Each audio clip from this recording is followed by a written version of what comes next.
Okay, welcome to chicken cacciatore. Yay! For the chicken cacciatore, we're going to need red oregano, onion, red pepper, garlic, capers, basil, chicken broth, canned tomatoes. I like San Marzano tomatoes. I think they're the best when making Italian dishes. You'll also need a little bit of flour and chicken.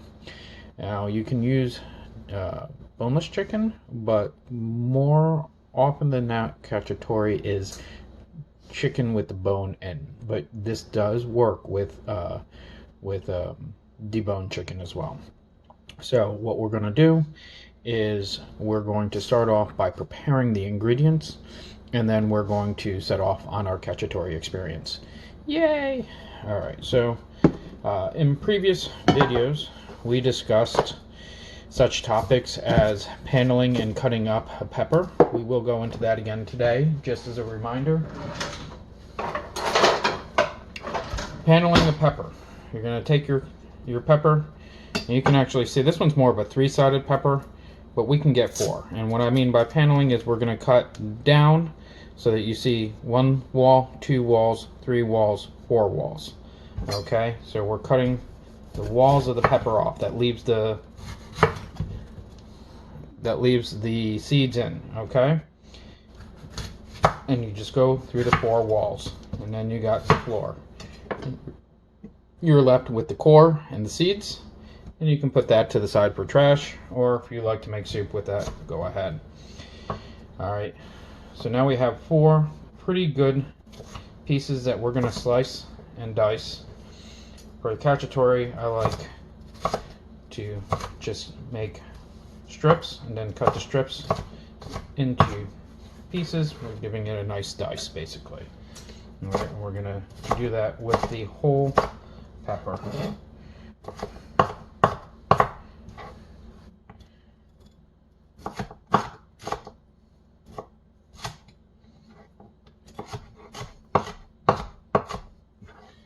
Okay, like I say, we are cooking for flavor, not for presentation.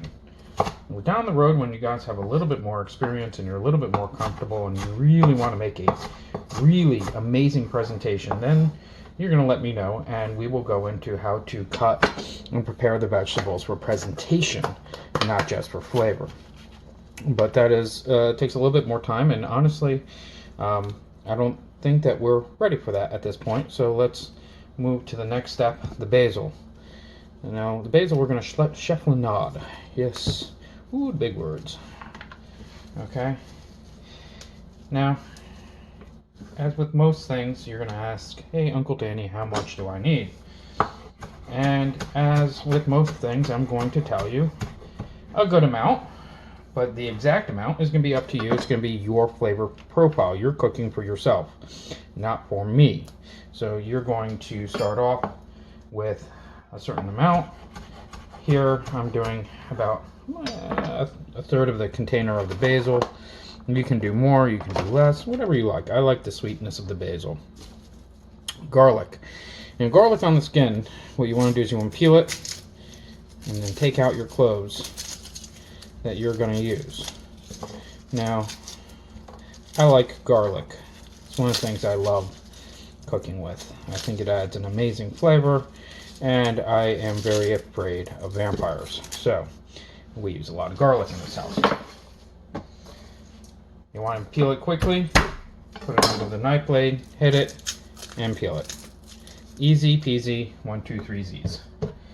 Alright, I am going to get the rest of that garlic set up, and then we're going to come back for the onion. Alright, so, as a recap, pepper, basil, garlic. Now for the onion. For onion, I like to, you have top, bottom, and top. I cut off the bottom, I cut off the top.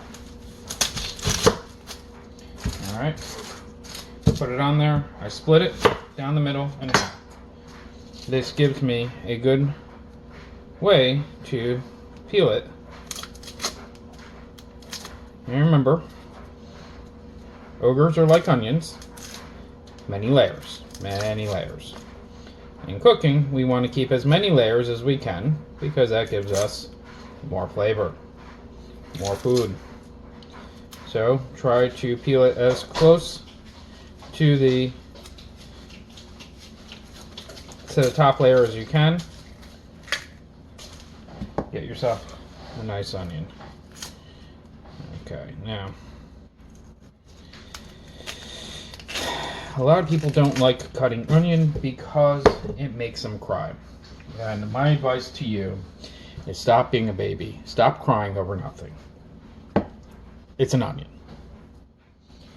I actually have real advice on how not to cry, but I'm not going to give it because that's a secret. Alright, so we have the onion, okay? Now, you have two ways of cutting it. You can cut it this way, or you can cut it across the grain. Depending on what you're cooking is how you're going to cut it. Does it make a big difference? For something like this, absolutely not. So it really doesn't matter. But just so you know, I'm going to go from top to bottom. Cutting across the grain, per se, creating beautiful little rainbows.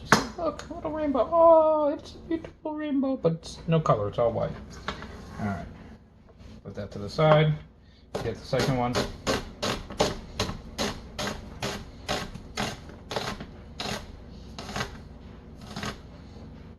Alright. So that is our onion, garlic, basil, pepper. And that is going to be it, except once we get to the chicken, we're going to talk about preparing the chicken. Alright.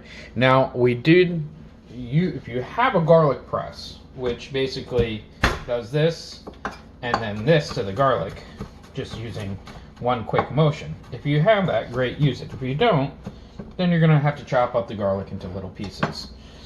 Again, going for flavor, not presentation.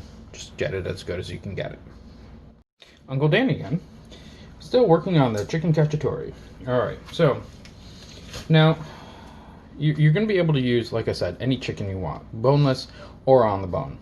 For this, I'm using on the bone because it adds a little bit of depth of flavor the bone marrow will actually release and give us some good flavor on this. Okay, so I got, and again, you're going to get what you want, but you can just use the thighs, boneless thighs, or breast, boneless breast, or, you know, just a package of thighs. I have a package of whole chicken, 8 pieces cut up. Okay, so as you can see, got these wonderful little pieces over here we're going to do. Okay, now normally I would trim chicken and all that, but really we want to get the flavor. The flavor is coming from the fat and the marrow. Chicken as well, but not as much. So what we're going to do is we're going to just dredge this in flour and we're going to start to saute. Now, the flour that you see here is gluten-free flour. This is for Zyda. Okay, you can use regular flour, whole wheat flour, all-purpose flour, whatever you want to use.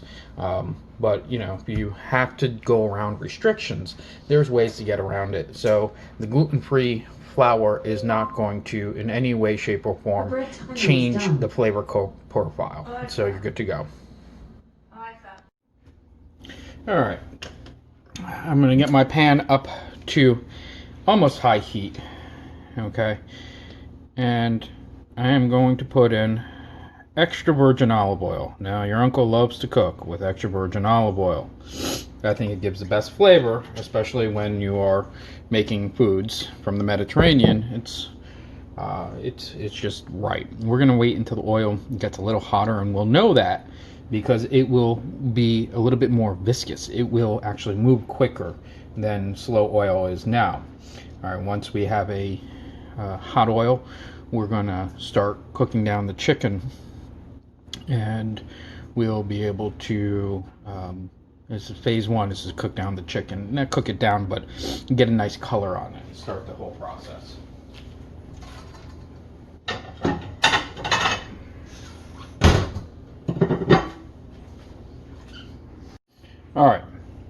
remove the pan, and we see that the oil is moving at a much quicker rate than it was, so it is a lot warmer.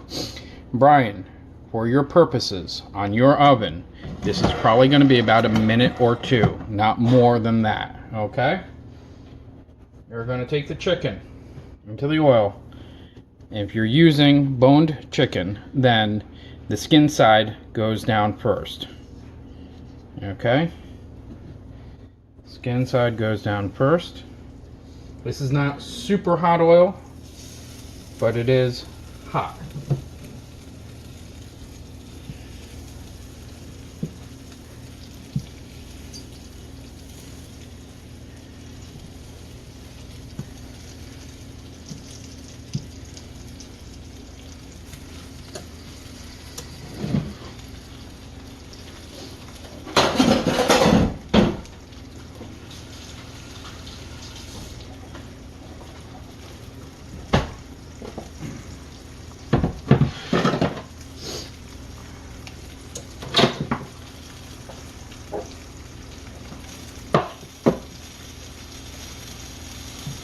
Now I am going to add a little bit of wine to the sauce, white wine.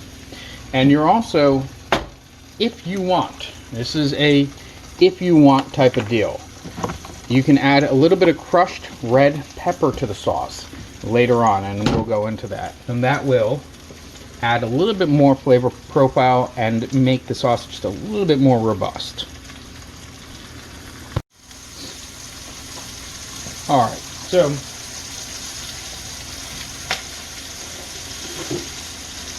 as you can hear, it is making beautiful noises. I shake it up just to make sure it's not sticking to the bottom of the pan. I'm sprinkling on a little bit of kosher salt, not iodinized salt, kosher salt. And fresh crushed red pepper, not red pepper, black pepper, or just black pepper if you don't have it fresh crushed. Okay, now what we're going to do is we're going to take our handy dandy tongs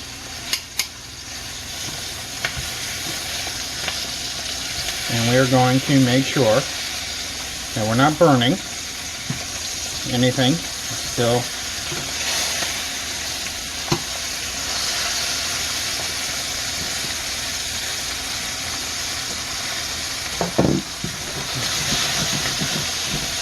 okay. And keep that going for a little while longer. Alright.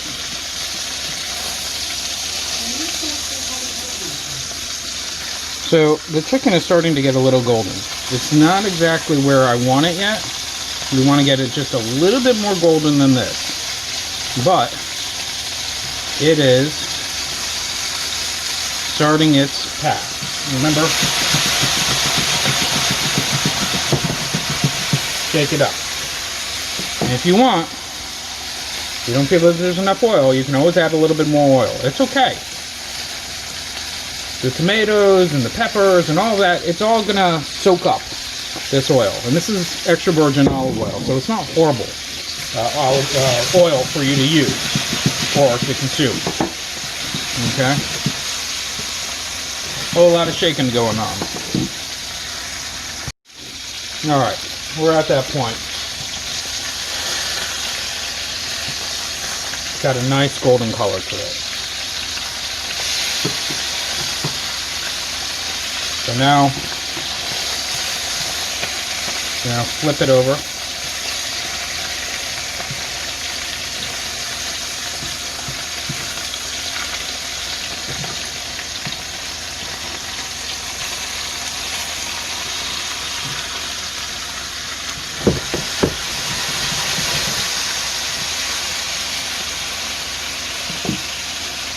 And we're gonna cook it a couple more minutes on this side. We're not trying to cook the chicken to completion.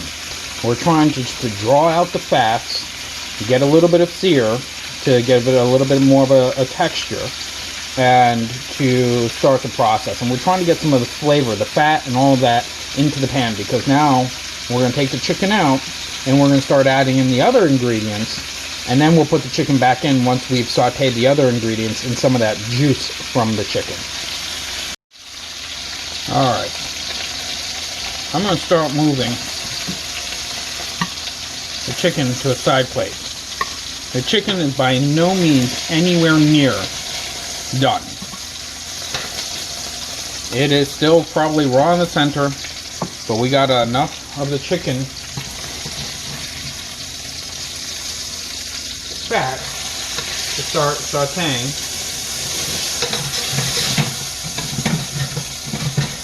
The vegetables. You're going to have some of the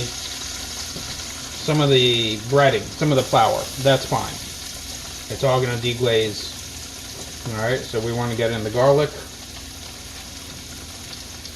the pepper,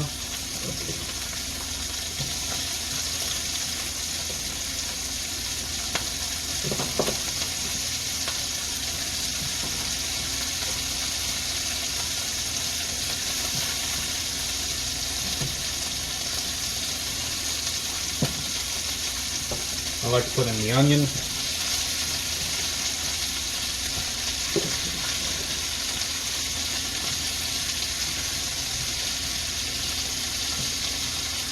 And here, in this stage, we're going to stir it around.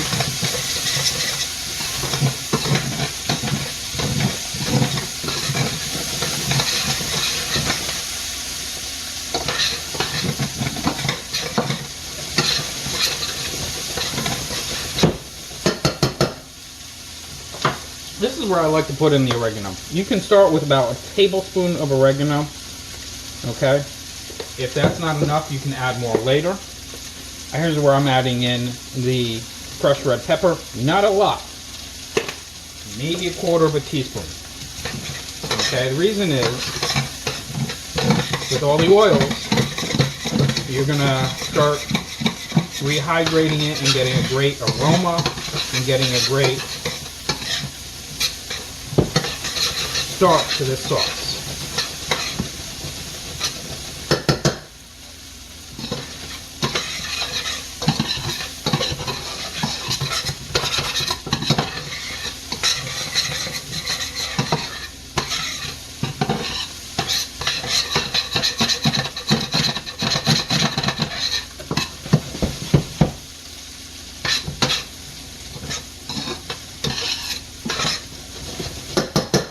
Getting these vegetables to sweat a little bit.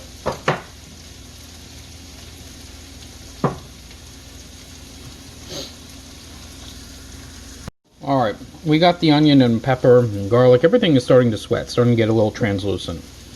Add a little bit pinch of salt. A little pinch of pepper. At this point, help draw those oils and juices out.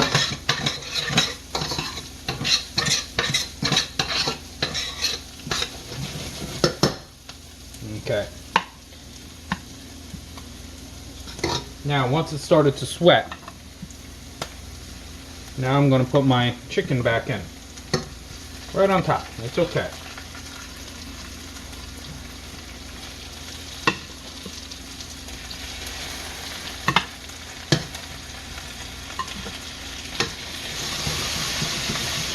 Okay.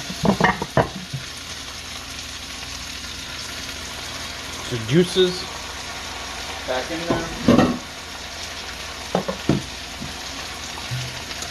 Quarter cup of white wine. Or more, if you want.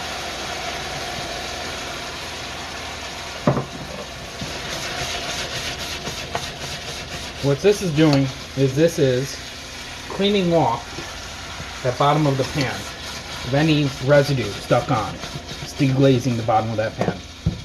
Now we're going to add the tomatoes. The San Marzano. Sorry, Marzano. Are whole tomatoes. Okay? They have been stewed a little bit. You're just going to crush it by hand. Okay? So you bring it out. Bring it over here. You crush it by hand. You want to crush it in the pan.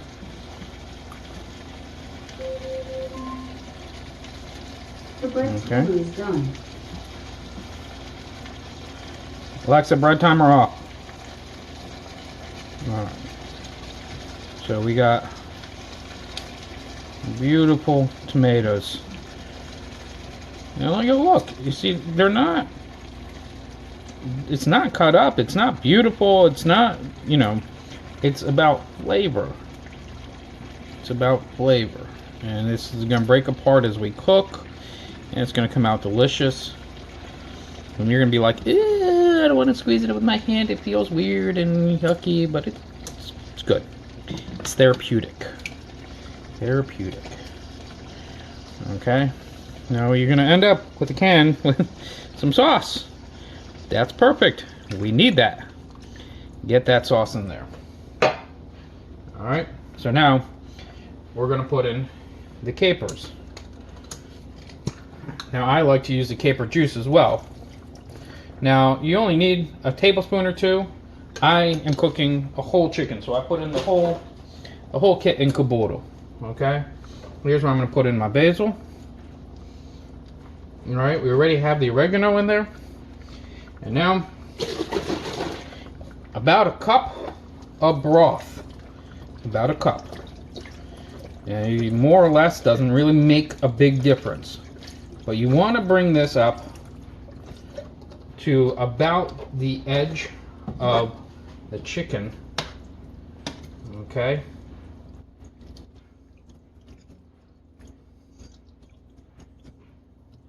And we're going to lightly agitate it, start mixing the juices around.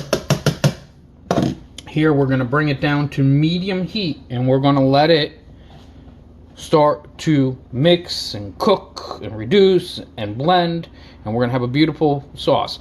And you're going to do this for about 20 minutes. So in 20 minutes, turn on the next video.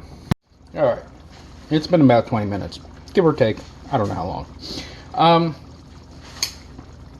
As you can see, the sauce has changed colors. Okay, it's become a nice, comprehensive, everything mixed together. It's beautiful, it's delicious, it's a little thick. Okay, now the chicken should be done. Okay, it should be getting very tender right now. Alright, you'll notice at the bottom of the pan there seems to be a little bit of a layer, a little stickiness that's going to come loose. Okay, well, you don't need to worry about that. Alright, now this is done. So at this point you can get pasta, and what you would do is you would take some of the sauce and you'd mix it into the pasta and then put a piece of chicken with a little bit of sauce on top. It's amazing. Or you can have this over rice, or you can have this over mashed potatoes. This is a very rustic meal for the northern Italians. So rice, pasta, mashed potatoes, it'll go really well with. If you have any questions, always contact me, call me. You know, I like hearing your voice, and we'll go over it. Bon appetit.